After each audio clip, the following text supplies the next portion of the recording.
Call to order. Can I get a roll call, please? Board Member Maria Gonzalez. Board Member Gustavo Magru. Present. Secretary Maria Sabori. Present. Vice Chairwoman Emma Torres. Chairman Gerardo Sanchez. Present. Chairman Sanchez, you have a quorum. Thank you. We're going to go ahead and go with consent agenda. Minutes of regular meeting held on January 12th, 2022. Discussion, okay. Let's see here. Do I hear a motion to approve minutes of regular meeting held on January 12th, 2022? So move. Is there a second? Second. Second. There's a motion. There's a second. All those in favor? Aye. Aye. All those against?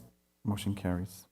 We're going to go ahead and go with item number 3A, discussion and possible action on matters regarding claims and projection review for fiscal year 2022, 2023.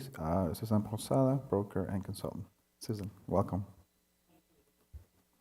Thank you.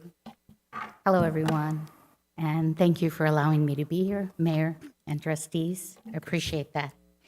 Can you put the PowerPoint, please? No, the other one. That one. Okay, great. Okay. I'll kind of go crazy here with these because of the way that the minutes have to be. Well, one of the things that I want to go over is the demographics of how many members we have enrolled. So one of the things that I want to show you is that you see last year we had a total of 572 total members, employees, and their dependents. This year we have 605, which is about a 6% increase, even though the total of employees didn't increase, okay? So it means we have more dependents that we're having to insure.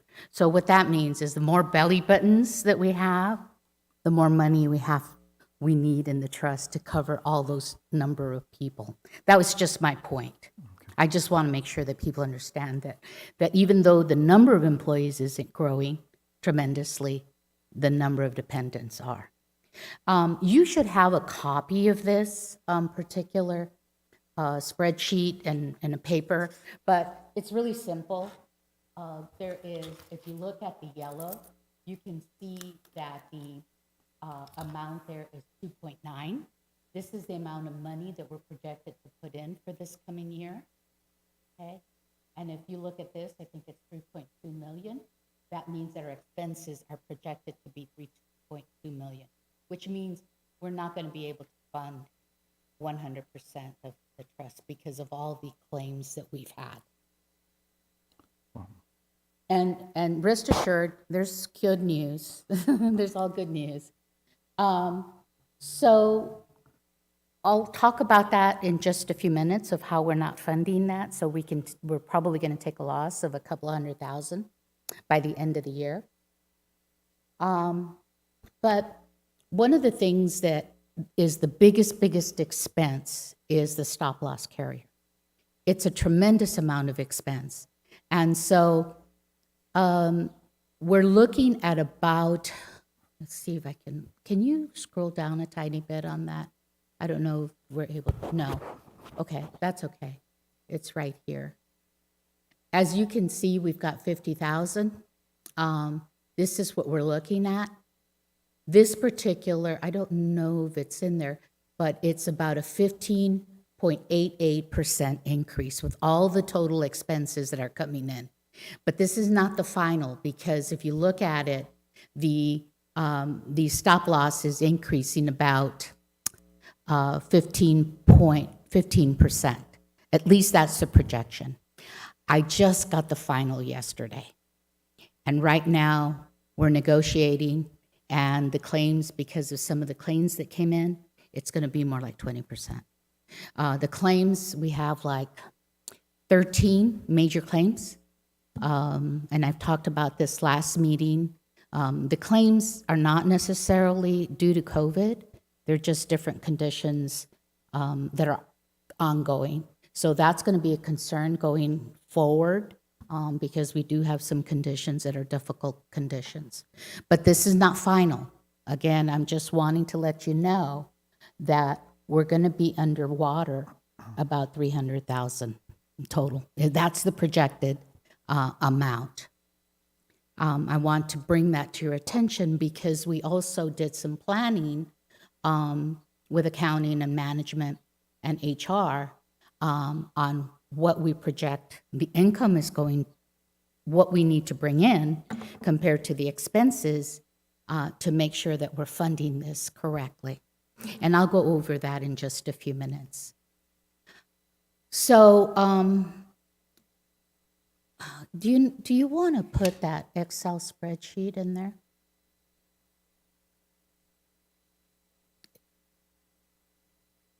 Okay. So if you scroll up, please. So this year, this is the year, these are the rates. And if you scroll down just a tiny bit, Sonia. Okay, right there. And if you saw that other sheet that I showed you, it's 2.9 million that we funded. This is exactly what we've been doing, is the 2.949. So that matches with what we have projected. Okay, so that's exactly almost the same. Can you scroll down a little bit? So this one is for this coming year. These are all the expenses that we put into it. We put in, and I'll go into each detail in just a few minutes, but what Blue Cross is going to charge with the dental, the TPA, the EAP, the wellness budget, the Sierra Met audit fee. And there's $100,000 minus there. And the reason we added that is because we're going to be preparing for you a presentation to move from Magellan to Southern Scripps. So we can save probably about $170,000, but I wanted to be conservative and I put $100,000. Okay, this is how we calculate the rates and what we're going to need for the year to fund the plan. Okay, scroll down just a tiny bit more. So you see that figure of 3.284, okay? That figure kind of corresponds with the one that I showed you previously. And what that means is that with the stop loss increasing 15.8%, that we're going to need about 11.4% increase. But hold on, we still have good news, okay? Okay. So remember that 3.2, 3.3 million. Okay, go down a little bit, honey. So in order to come up with that 3.2, we said, okay, let's look at the rate for the medical at 8% and the dental at 5%. So I took a look at the dental and what the claims and the cost were. And we do not need to increase the dental because the dental is making about $40,000 a year. Okay, so we do not need to increase it. Can you go to the based on expected liability, the next sheet? Okay, go up, all the way up, and then to the left hand. Thank you. So this is how we go up a little bit more. This is for 2021. Go up a little bit more. There you go, right there. These are the same things that I showed you in the other sheet. Go up a little bit more. Okay, go up, up, up. There you go, there. Okay, just a tiny bit more where proposed premium is at the top. Oh, right there, okay. So, a little bit more. That's the monthly, I need the annual, right there. So if I do not increase the medical nor the dental, then the premium that we pay into the trust is 2.9 million, okay? Which is the same as this year, which means that we need 3.2 million. So that's about a $200,000 to $300,000 loss. Okay. We can do a 5%, but we also anticipate money coming in from the stop loss that has not been received. So do you want to go to the right of that screen? Okay. Okay, right there. So we anticipate from the estimated loss is going to be about $249,000. Unreimbursed, the things that haven't come in from the stop loss, could be $250,000 to $300,000 that we still have not received, okay? And then if you go up just slightly where you see interest, depending on what the interest rate is that we get about $80,000, and about 3% would be $120,000 on the $4 million. So that means that we can stay at $2.9 million because the trust is still expecting money to come in, okay? We did look at, with accounting, look at an 8% increase for the medical. We looked at the 5% increase, and we settled on a 0% increase, okay? The reason for that is because we've got money coming in, but we didn't want to take that to the budget committee for an increase. And I think the other reason is because the trust is healthy. So we're going to take about $250,000 loss approximately. Okay. Any questions about that? I have a quick question. So this is based on the actual claims that came in, and your projections for next year are going to be 3.2. 3.2. With all expenses, claims, and all the administrative costs like the third-party administrator, EAP, everything that goes in there. Okay. Those were all the expenses that were on there. Okay. We're doing everything that we can to help decrease the costs, such as e-surgeries. With 4 cases with e-surgeries this last year, we saved about $95,000, which is really good. And that's just 4. People are still not using it the way they should. But if we begin to see that increase, then we're going to have a bigger savings in the claims. I think it's phenomenal that we do have them because it's decreasing the cost of what they contract with the providers. And sometimes they can contract as low as the Medicare rate or maybe 30% for these, planned surgeries. So there's really good potential savings even going into the future. Hey, Susan, I'm here. I thought it might be a good time to add in, I don't know if you've already talked about it, but the mental side to e-surgeries. No, we're not there yet. It's an agenda item. So Rob, can you please hold? Okay, thank you.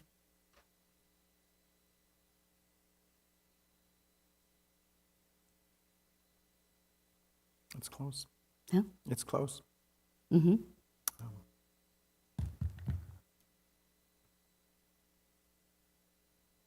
Well, so what's the projected premium increase that we're looking at between? We're two? not increasing it You're at not all. increasing? 0. Right. Again, the 250 could be a loss to the trust, maybe not. Oh, I'm sorry. Go ahead. Yeah, I just want to add to Susan's presentation. Good evening, members of the board. Like Susan mentioned, yes, we got together, we reviewed the numbers that Susan provided to us. We played with the different scenarios of what it would be the outcome. Should we go with 5%, 8%? At the end of the day, the team, it was not just me, myself, administration, HR, Susan, part of the team. We decided that it was still like the best option to leave it at 0%. The reason, like Susan mentioned, we still don't have we're still expecting monies. But in addition, a factor that play the larger role is the reserves that we have right now. We have about $4.1 million in the reserves. They have been accumulating. It's good that we have those reserves for these situations like the ones that we are facing, that now we are seeing that our contributions are less than the money that is coming out. It's still like 4.1 million is a lot. So we think that we can very easily absorb those $300,000 and still those reserves will not be in risk. What we decided as a team, or we're proposing to the board, is that 0%, but definitely next year we will have more history. We will see how the trend is going. We will see what happened. If it's continue increasing, definitely maybe next year will be the time to start considering and recommending an increase. But we think that this is the first year that we see that claims are larger than the contributions. This is the first year that we have seen, and we want to see how it goes next year, and then maybe then we want to have more information to propose an increase and what it would be. It was a team. It was a team effort in going through all the figures, and that's the recommendation that is being made by management. Yeah, and the other situation is, if we go with the increase, we also have to think in mind that we will be pulling money out of the city's fund into that trust. And always when we go about money, we are always more constrained on the city for projects, situations like that. And in the trust, when we have those big reserves, we're thinking maybe it's better just to leave right now the city's funds that way they are, and we have enough cushion to offset that $300,000. The other concern in retaining the rates the way they are is because of the employment situation. It's difficult to attract quality employees and retain quality employees right now, and we want to make sure that we provide the best benefits at the least expense that we can. I think that was Mr. Louis' big concern, was and HR is the staffing that they have to deal with. Can I add something? One of the things that it's been mentioned before, but I think maybe moving forward to help us with keeping employees healthy, like with working with our wellness program and really pushing for trying to get employees involved in health and keeping healthy. Also promoting more of the surgeries and sending out information continuously, not just during the presentations during open enrollment. I know for myself, I haven't needed it, but if I have something coming up, I would want to know how it works, because it can be a little since it's not very common. It's better if we promote it and we explain it where employees understand it on how to use it. Oh, absolutely, Ms. Sabori. The thing is that we have been promoting it in the open enrollments, but people were reluctant. And we talked about it at the meeting. It takes a little bit more work to go through e-surgeries, but when they know they're going to save $750 deductible plus their 20% coinsurance, there's an incentive there for people to use it. We've had some people use it with tremendous savings for them, for the employee, but also for the trust. It's a win-win for everybody. In programs like this, though, it's the same thing like Healthiest You. It takes a couple years for it to kind of hit, for people to go, oh, my coworker had this done and they saved a lot of money. Now we can too. So it takes a little bit of time, but I agree with you. And as it relates to the wellness, we're going to talk about the budget in just a few minutes, but I allocated $18,000 for the budget. I had looked at 10, but HR thought that they wanted to keep it the same as last year because they want to provide programs. So that's good.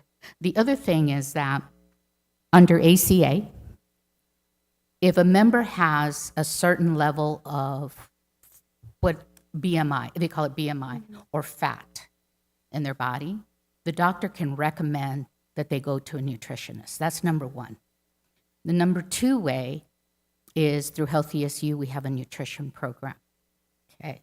Number three is that I know that HR is bringing in nutrition programs, so there's several ways that members can utilize this, and they can be referred to nutrition by a doctor. I think because of COVID, we stopped doing the walkathon, the bike ride. So hopefully it gets better and we can do all that. Because we did have a lot of participation when we had those events. That's wonderful. Mm-hmm. I think we are going to get back. I think everybody gained 19 pounds like COVID-19. Thank you. Any more questions? No, no questions. Thank you. Mr. Magoo? No? No questions? Perfect. I talked about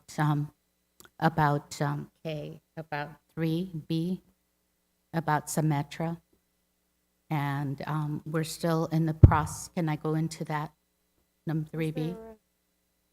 Was it a discussion only? I don't have that. I talked about 3A, Yeah, okay. but I also referred to, but I want to make a comment on Symetra. We just received the claims, and we're showing about a 20% increase, but we're in the process of negotiations with another carrier. 2 of the carriers came in and lasered some of our members.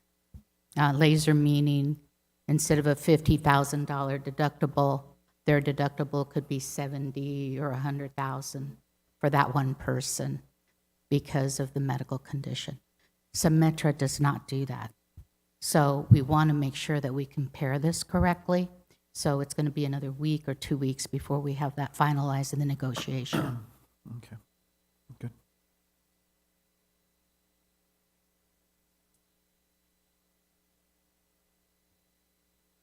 So we finished with item number 3A, since it's not an action item? Okay. Yes, Mayor, as she started speaking about 3B, so we just put that on the screen.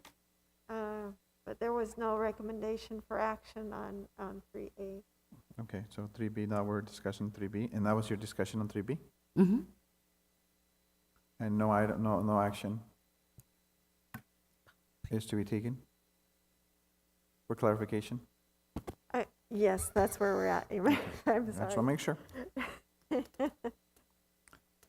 Okay. So Symetra does not do that. Can you put the PowerPoint?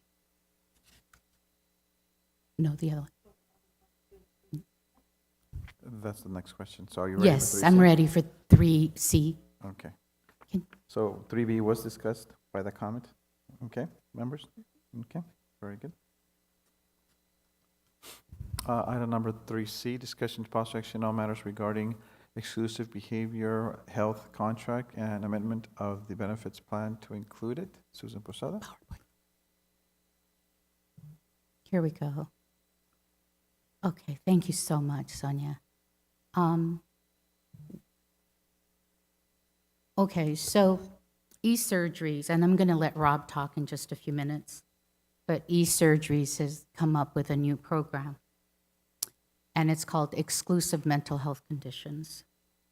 In the past couple of years, we have not had anyone that has been hospitalized for drug addiction, alcoholism, post-traumatic stress, obsessive compulsive behavior, or any of those conditions.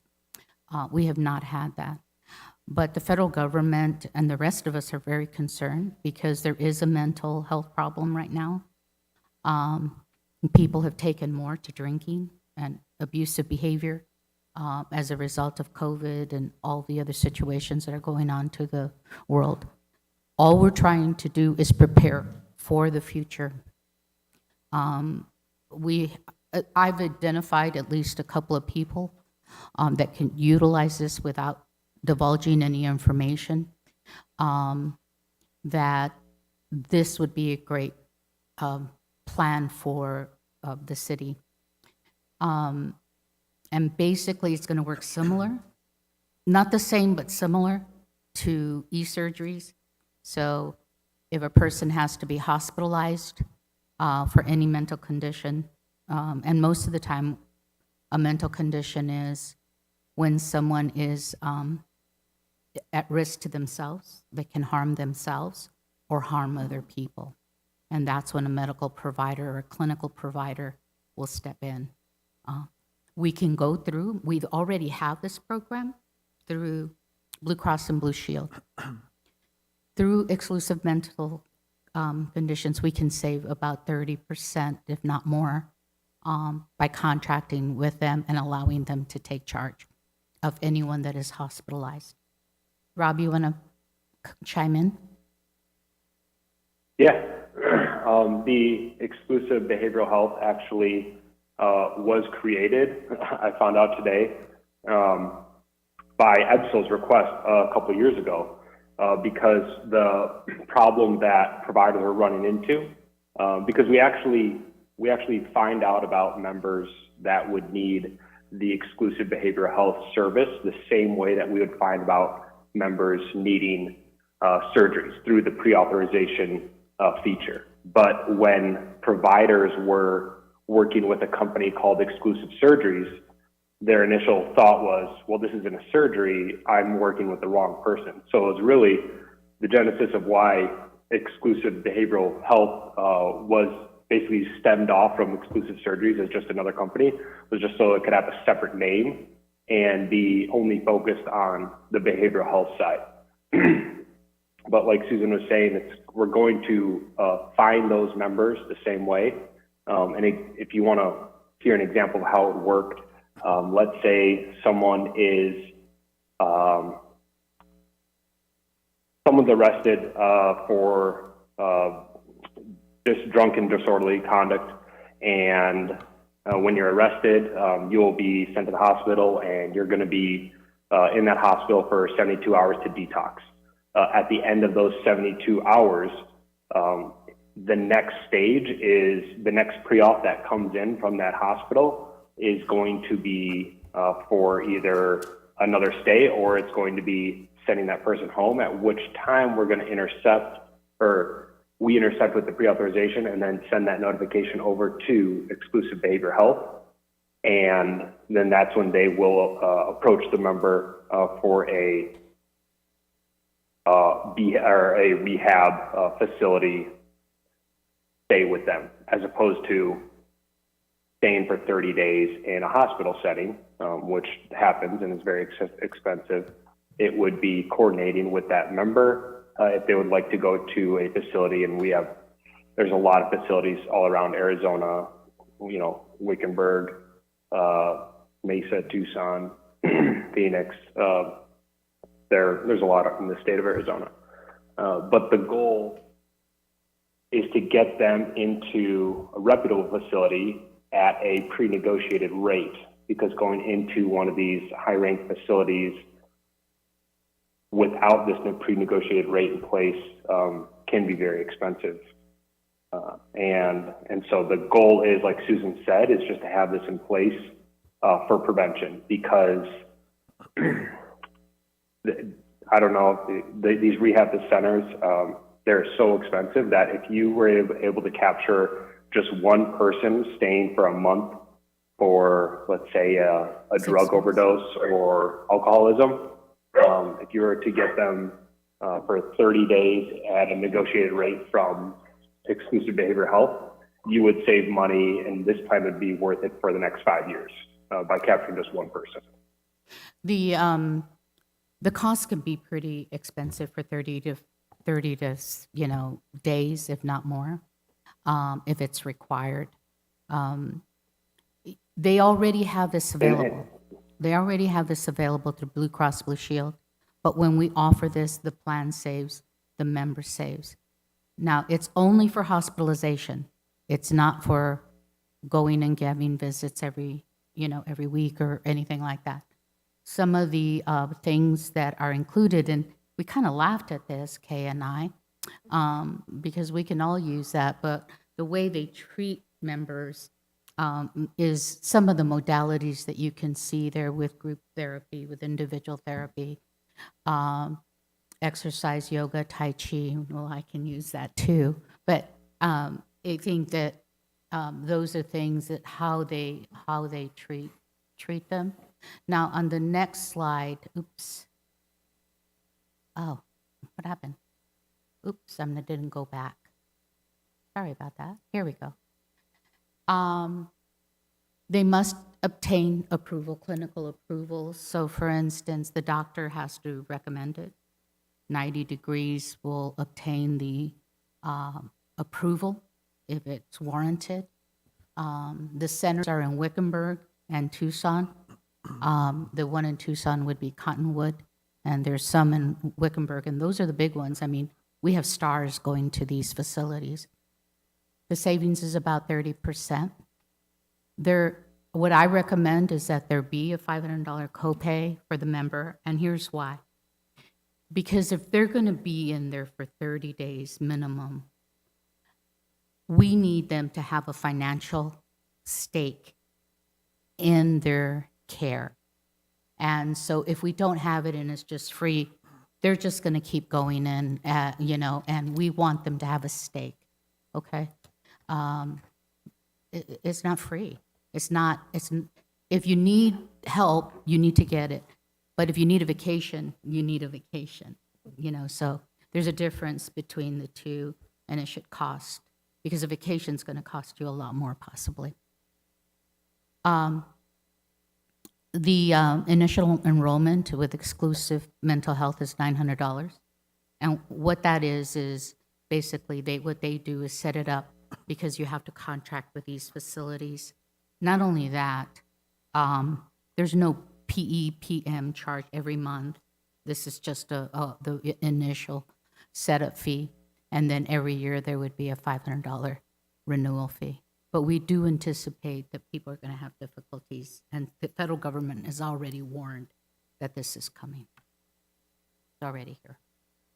So with that, Rob, do you have anything else before I recommend that we go proceed with this process? No, you covered it very well. Thank you.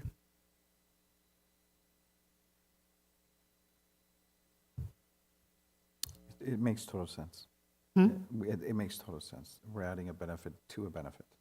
And yes, hospitalization is probably very expensive in regards to mental health.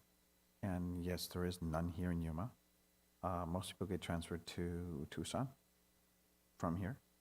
Wickenburg, this is the first time I hear from Wickenburg, so that's a good thing. There's several in Wickenburg. Yeah, Mhm. yeah, so it's a plus, it's a benefit. And the thing is, as an option, this is a very viable option, especially for hospitalization. Mental health is lacking Mhm. in Yuma County. Yeah. I think Arizona as a whole. Mhm. And I think this is an added benefit Mhm. if hospitalization, if that needs to occur. And I like the way you listed all the mental health issues or possible issues. No, it's a plus. It's a benefit, and I think we should. And you're right, it's coming down the pipeline. Mhm. They're going to force insurance companies to offer this, period. Yep. And I agree, we need to charge them $500 because nothing is for free. Mhm. Nothing is for free. 30 days in facility. Yeah. It's not free. $900 fee to set it up is nothing compared to some of our other fees, and the amount of savings that we could save. We may never use it, but I think it's something that I think that, and I say this with all my heart, most of the time, if we're Latinos, we do not, and not that everybody is Latino, we do not reach out for help until it gets pretty difficult in the family. When they know they have this escape, that they can have this if they're in that space. But it does require approval. I mean, it clinically, the psychiatrist has to recommend it. It has to be approved by 90 Degrees, or, what was EPSO. That has to be approved clinically before it's referred over to the exclusive mental health. And I do recommend it. Any questions from members? I do have a question. Do the dependents also qualify for this benefit? You bet. Anyone that's on the medical insurance qualifies. And is there it's up to age of 27, the same? Up to, the end of the 26. So any dependent on the medical plan will qualify. But again, I want to stress that it's usually what happens is it's a situation where they're going to harm themselves, commit suicide or something like that, or have a drug overdose or alcohol overdose, because we've seen those things happen, or they're going to harm somebody else. So they might harm somebody else. Those are the two things that are going to cause the clinicians to approve something like this. But it has to be well documented by the doctors. And it's not an easy feat. It's not.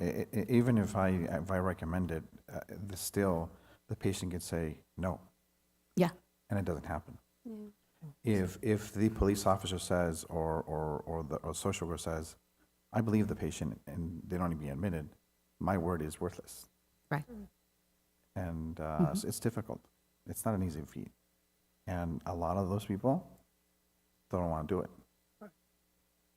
And so it's a benefit. Very, very, very expensive benefit, because it is. At the end of the day, 30 days, yeah. If there's more question, I will now entertain a motion for this item. I move to approve the exclusive behavior health contract according to the fees schedule presented and amend the plan to include it. Do I hear a second? Second. There's a motion on the floor. There's a second. All is in favor? Aye. Aye. Aye. Motion carries. Thank you, Susan. You're welcome. Thank you. Sonia, can you put me for the PowerPoint when it's time?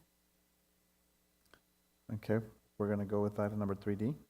Discussion of possible action on matters regarding the employee benefit plans proposal starting July 1st, 2022 with a third-party administrator, the employee assistance program, network fees, prescription management provider, and the wellness program. Susan Posada Thank you. and Maria Munoz, HR coordinator. Oops. Sorry about this. Gotta get That's fine. beginning. Okay, hopefully you guys can see this. So every year I come and tell you what's going to increase, what's not going to increase, that kind of thing. So the first one is the TPA fees. They have not increased since we started with them. It's going to go from $24.50 to $25.50 per employee per month. Okay, that's reasonable. The second one is the claims management per hour. And it's going from 113 to 140. And allow me to explain that to you as to why it's going so high. So EPSO contracted, I think it was PHA, Rob. And what happened was that they had this contract for like 19 years. And it was purchased by Aetna recently, and the service was not very good. And the claims management basically is if you're hospitalized, a care provider will call the hospital to make sure that your care is being coordinated correctly. They want to make sure that you're well taken care of, basically is what they're going to do. In addition to the cost increase, because it was purchased by Aetna, they negotiated with another company that'll provide better service than they have been getting, and ultimately we get. But the second part is the cost of nursing, because these are programs that are run by actual nurses, and the cost of nursing has increased dramatically. So the increase is pretty high. Last year, I think the claim was 5,000. Was it 5,000, Rob, or 15,000?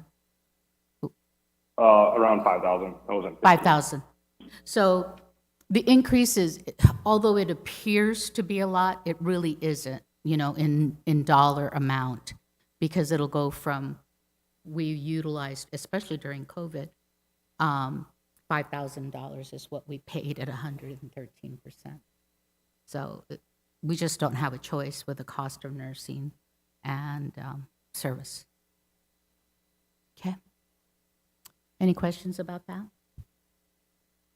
The only other one I've highlighted in yellow was the EAP. They wanted to give us a 10% increase, and I vaulted that. So instead of a 10%, we were able to reduce it down to 2.39 or a 4.8% increase. Those are the only changes in the cost that are going to be reflected.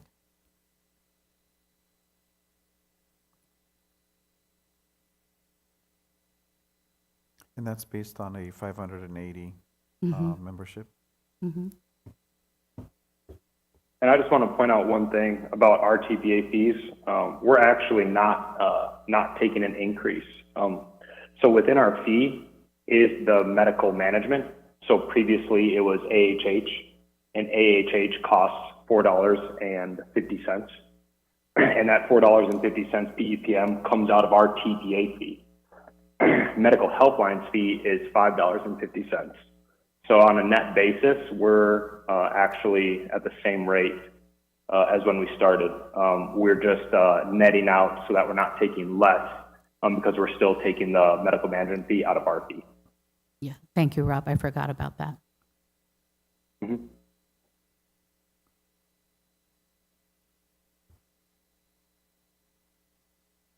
Makes sense. What can you do? Yeah, and the increases are not, It's something that Yeah. we knew for the past 3 years. Mhm. It's been gradually going up, and yeah, Mhm. it's a reality.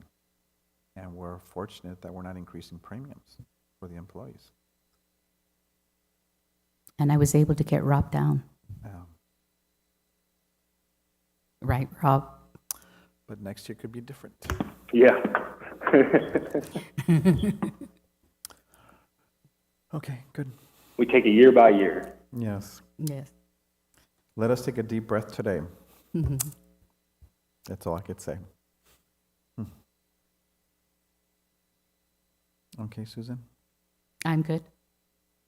The only other thing that increased was the Blue Cross Blue Shield rate. But it was an agreement that we signed last year, so it was going to increase anyways, and this doesn't require approval. But I just wanted to show you that it increases this year based on the agreement from last year. Yep. And that's it for that. That this is the uprise, the cost, which would be, 4.82%. Health ESG remains the same, no plan change, it's just a renewal. Okay?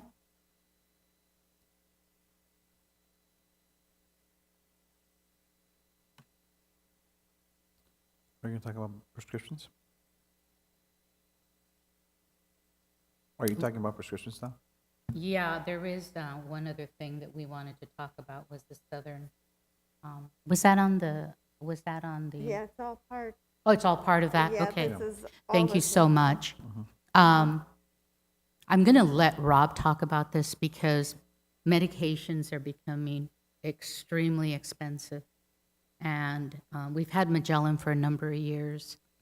And based on this particular program, I think that we can save on the outside about $170,000 with the prescriptions that we have right now. And I'll let Rob go into how it's going to work because one of the elements in this particular program is that we have about 8 members who have very expensive medications, and they are extremely expensive, especially here in the U.S. So one of the things that this program does is it'll search for medications, for instance, in Canada, that'll bring the cost down. That cost saving can be very dramatic. They will work with a member to get that medication to them, but we've identified 8 people that we would work with, and it's only 8 out of the 605 members that we have. So they'll work with that. They'll be able to pass some of these savings, and Rob will talk about why and how that happens. But I want you to know that anyone that has a pre-authorization for medication will be able to honor that for the end of the year or for however long that medication is approved for. So if they're pre-authorized, that's going to be included in the pre-authorization because we've identified those that have been pre-authorized. So there's not a transition. Now, Right. one of the things that I will Yeah, mention, Monica asked me a great question in our meeting. She says, is there going to be disruption? And I can't promise that there won't be, because anytime that you make a change, you're going to have a different formulary. People are going to have to look at that. We're going to make sure that members get the formulary for the meeting so that they know what their medications are going to change to. We're going to encourage them to get their medications before the end of the year so that there's less confusion. But there's always going to be those people that are not going to be happy with it. But even with Magellan, their formulary changes they can change every day. So a medication that may cost in the copay, one copay may go up to the second copay. But the copay themselves are not changing. It's what's inside of the medications that's changing. The copays are not changing. We've not recommended that. So Rob, you want to take it away? Yeah, and to tail on your prior authorization statement, so what we're going to get a list closer to the effective date so that we have the most recent prior auth, but essentially from the prior auth that was ran, I think it was ran in the middle of March when we were looking at it, but essentially all those drugs, so someone that has tried a drug and it didn't work for them, so then the doctor recommended a different drug, and now let's say that drug is successful and they're working on it, carrying over into Southern Scripts, which is the name of this PBM we're talking about, they would honor that, essentially that second step drug that the member's already on, so they wouldn't have to go back and go through that process again. And so that would be really nice. And the formulary that they have, their core formulary, there are only 3 drugs that would be affected by a switch, and the drugs would still be covered, but they would switch from a tier 2 copay to a tier 3 copay. And that would be the only change with Southern Scripts core formulary.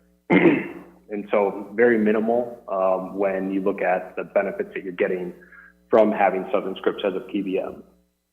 Now, Magellan is a PBM that makes a lot of money off of spread pricing. A lot of PBMs do it this way. And spread pricing is essentially they source a drug from the manufacturer, they mark up the cost of that drug, and then that's the price that the members are paying at the pharmacy. That's their spread pricing. They mark up drugs and then sell them. Southern Scripts is a transparent PBM, meaning they do not mark up any prices of drugs. The price that they acquire that drug for is the price that the member pays. How Southern Scripts makes their money is they charge a per script fee. So why that's really advantageous is that it's very transparent and it's very clear as where they're making money versus PBMs that do it the other way. It can get very confusing as far as exactly how much money they're actually making. And so as a third-party administrator, we love transparent fees. We love to know where every dollar is going. That's why all of our fees are on a per employee per month basis. And that's why we like Southern Scripts as well, because they have the same structure. They're a per script basis. So their per script fee will look like generics are more expensive, but when you take in higher cost drugs, it's going to be, that's where you really see the advantage. And just by switching from Magellan to Southern Scripts, not changing anything else, paying full price for all specialty drugs, the plan would save $20,000 because Magellan is making $20,000 in spread pricing currently on the plan. And that's on it was data through February with about over 1,500 scripts ran on the plan. So just letting that sink in, switching to Southern Scripts just making a normal PBM change without any of the specialty stuff I'll talk about, the plan would save $20,000. And the only disruption would be there's 3 drugs that are, and I wouldn't even call it disruption, the only change would be there's 3 drugs that are going to have a tier 3 copay instead of a tier 2 copay. In addition, they include the international program? Yeah, so I'll talk about that next. So the international program is just one way to procure savings of very expensive drugs. It's actually not even the first way that they're going to look. So when a member has a high cost specialty medication or a high cost brand drug, because brands are now getting very expensive as well, we want to look at a few different ways to secure that drug rather than paying full price. And the first way that we're going to look is through manufacturer assistance. There are assistance programs that every drug manufacturer has for their expensive medications, and based on demographics, members may apply for these manufacturer assistance programs and get the drug for free. So that would be awesome, because there's drugs out there on this plan that are costing about $8,000 a month, and there's a chance that that drug could be obtained for free.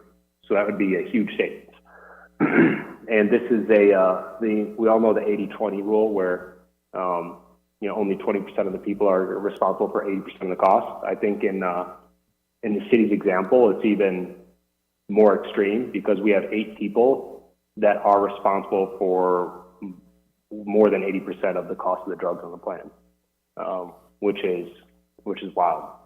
But there's good solutions in place to address that with Southern Scripts.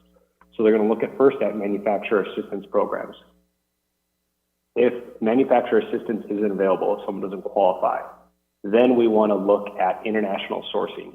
And so the way we international source is only through tier 1 countries, namely, closest to us is Canada, because it's easy to get drugs shipped from Canada. But other options are England, Australia, and New Zealand. But personally, and all the times that I've ever had a drug source internationally, it's always come from Canada. And so we would get, there's a pharmacy that we'd use in Canada. That pharmacist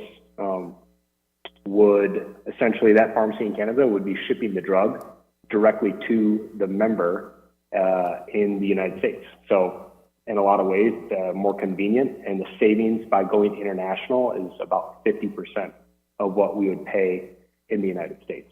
So you're not getting the drug for free, but you're still getting a lot of savings. And so we always want to go with manufacturer assistance first to try to source that drug at no cost, and then the backup is really international sourcing. Now, if that drug isn't available internationally, then it will revert back to the plan, and then the plan will pay the normal rate that it's paying now.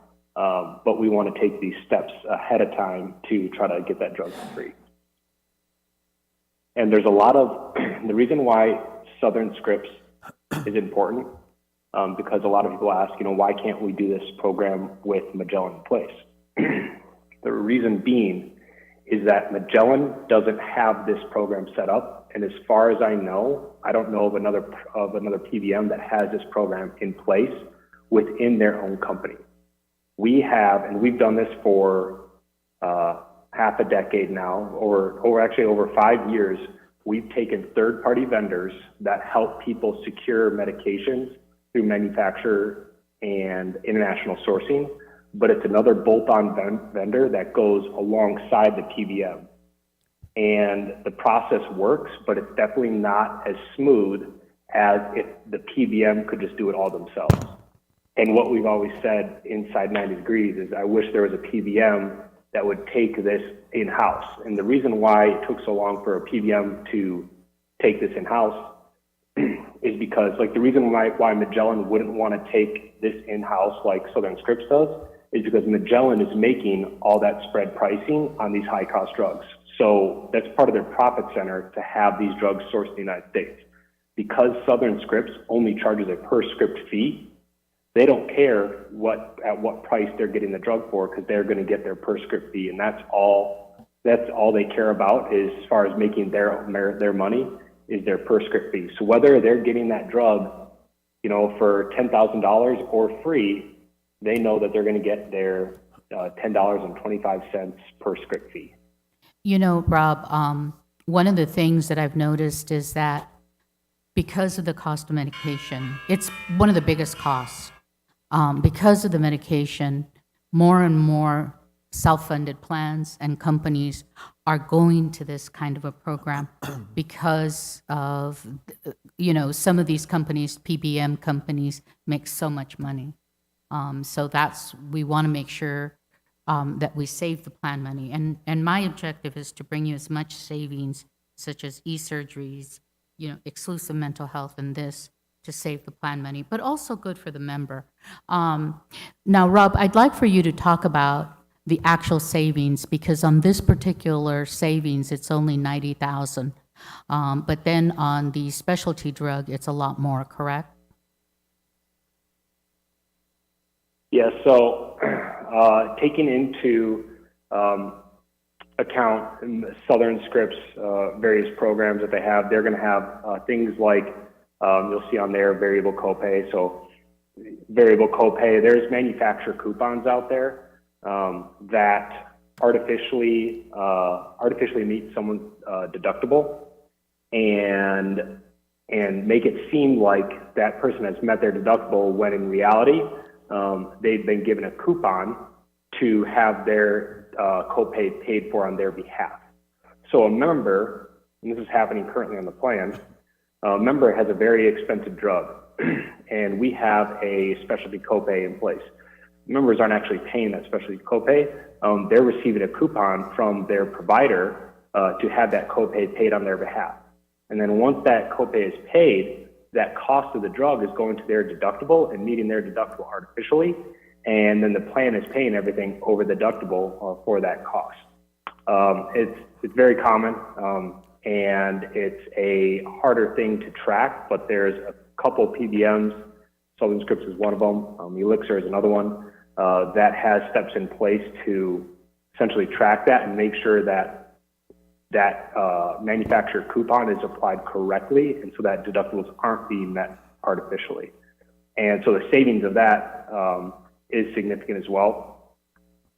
And so looking at all the savings together, including securing all of the drugs through international sourcing.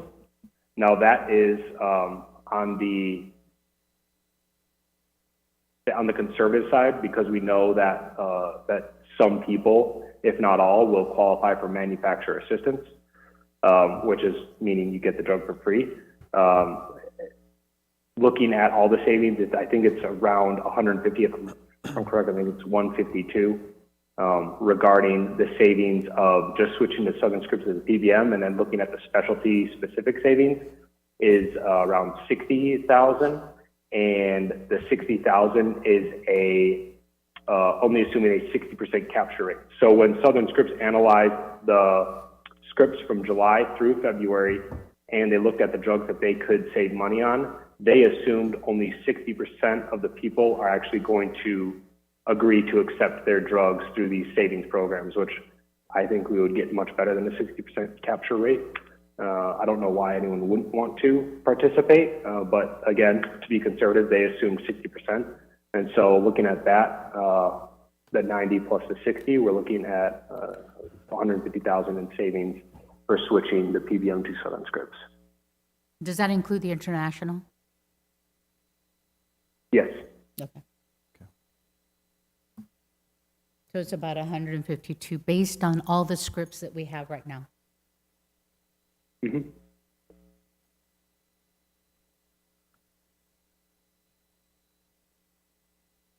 Okay, so the wellness budget is 18,000, we kept it at 18,000?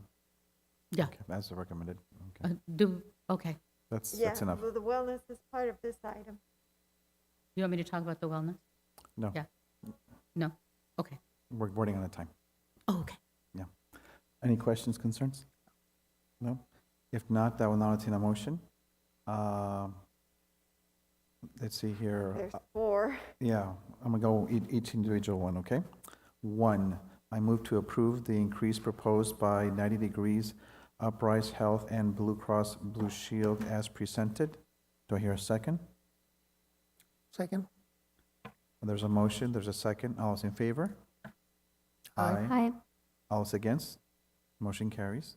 Item number 2, I move to renew the 90 Degree contract proposal and direct the executive advisory and consultant to take all further steps necessary to finalize it.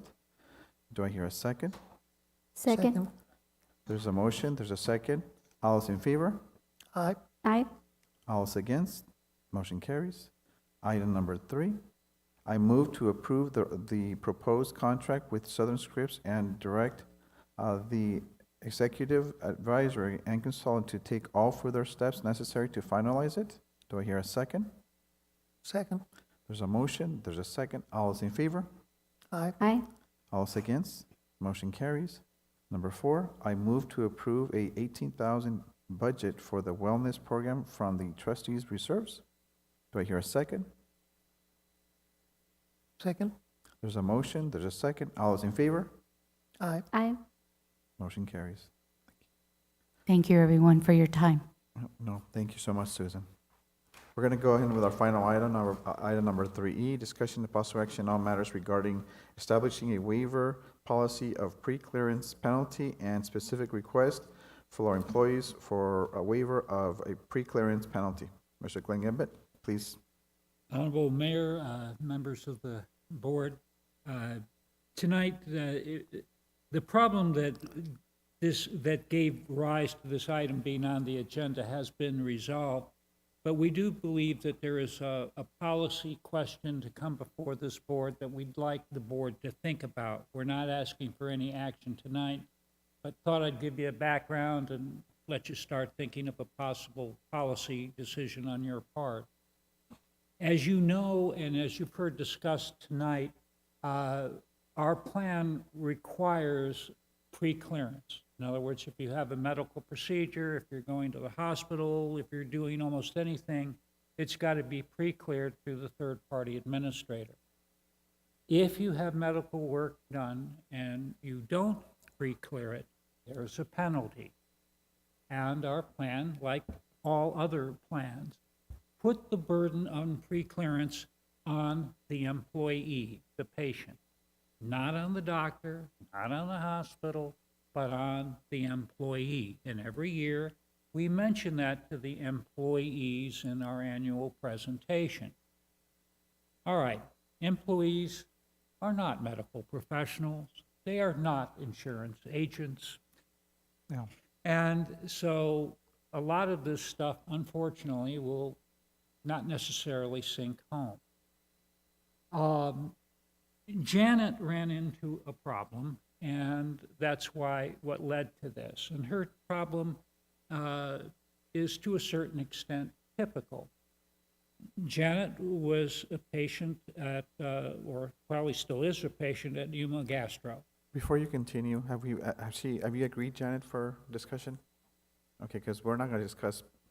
We're not going to talk about her medical conditions, fact that I you mentioned her have name, covered it yeah. with her, and she has no problems with the words that I'm about to say.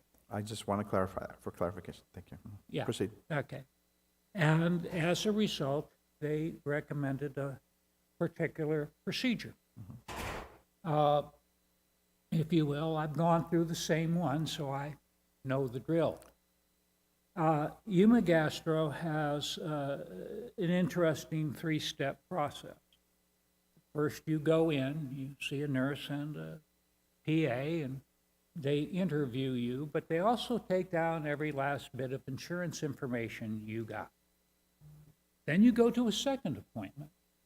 And this time, again, you see the same people, but that by now they have checked with the insurance carrier. And so they present you with every charge in the world that's going to be incurred, what was going to be covered by insurance, what is not, including your deductible, and you better pay in advance or you don't get it. And so that's their procedure. Very interesting one, but that's how they work. Now, most of their procedures are done on Avenue B at that outpatient center there. Janet went through all of this. Now, because of her situation, everything was 100% covered. She even called 90 Degrees ahead of time to double check and be sure. And her question, her conversation with them was, am I going to owe anything? And they said, no, it's 100% covered. Now, her words were not exactly, is this pre-cleared? She didn't use that language. She used the language of all the employees in the world, which is, am I going to have to pay anything? And the answer was no. Well, the facility in Avenue B is undergoing reconstruction. So Dr. Miller said, don't worry, we'll get it done at the hospital. She asked, do I need to do anything? Gastro said, no, we'll make all the arrangements. Just show up. And so she did. And then afterwards, she is told, oh, the hospital wasn't pre-cleared. You are now penalized $500. Now, she thought she did everything right. She thought she did everything she could. And now she's being hit with $500. Now,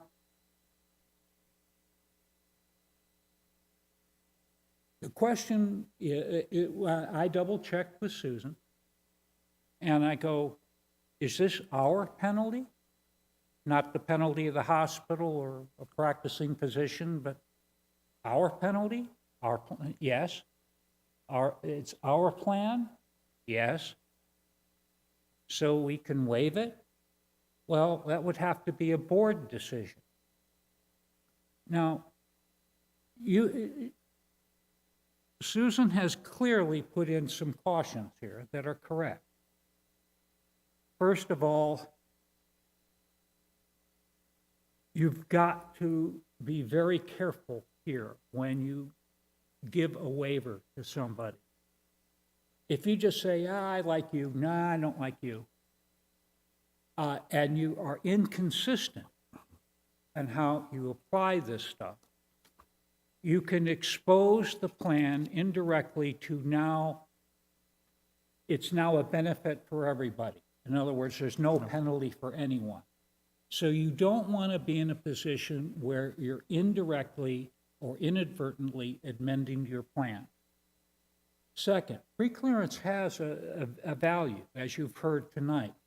You don't want to bear unnecessary medical expenses. You don't want to have the plan pay for something more than what it should.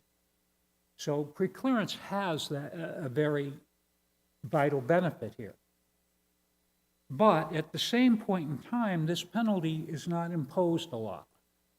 That was one other question I had for Maria Munoz that Kay kindly asked, which is, how many times has this come up in the last 5 years? And the answer is 3, and Janet's one of the 3. The other 2 was actually the same employee twice. But at 3 times in 5 years, this isn't a big expense. This is a big item. So it's not like you're going to hear 10 requests a month. So the question, or the policy question, is, do you want to hear people asking for a waiver of the penalty?